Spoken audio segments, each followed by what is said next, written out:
And as tensions with China continue to escalate, Defense Secretary Pete Hegseth returning from Japan with a clear message. The United States doubling down on deterrence and deepening its military ties with Japan.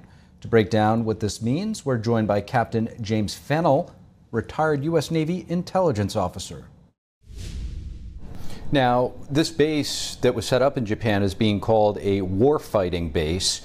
What message might that send to the CCP, who's really otherwise over the past decade really been running roughshod in the South China Sea? And what does this increased U.S. deterrence mean and signify in terms of this moment in history? Well, the Japan, or the JSDF, Japan Self-Defense Force Joint Operations Center, it's going to be a counterpart right now to the U.S. Indo-Pacific Command. So it'll have the stature of a four-star level command that will run the combined, or the joint, in their terms, joint operations of the Japanese Defense Force. So that's good. One of the criticisms that America has had of the Japanese Self-Defense Force over the years has been the stovepiping between the Army, the ground forces, the maritime forces, the air forces. So this now will put all of their forces under a joint, if you will, umbrella, where they will have to be forced to work together. That's good. The question is, how long will that take? What is the interoperability with Indo-PACOM? And what is the role of U.S. Forces Japan in that hierarchy? Because U.S. Forces Japan will still be a three-star command.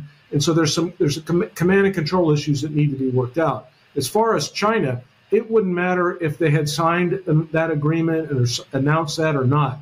The Chinese Communist Party and the PLA are on a path towards their objective, which is to take Taiwan, take the lower Nansei Shoto, take the South China Sea, and to basically do away with anybody that would try to stop them. So in the event that they would take Taiwan or invade Taiwan or blockade Taiwan, they would have no problem and no qualms about attacking American or Japanese forces in such an operation.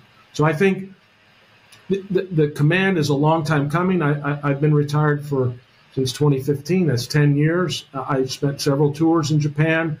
We were talking about these things over a decade ago. Why did it take a decade to get here? So that's really the concern that I have, and what I would like to see transformative change from this administration is to accelerate these moves, because China is not waiting 10 years to get what they want. And so that's real concern, is we got to get faster. We can't wait so long.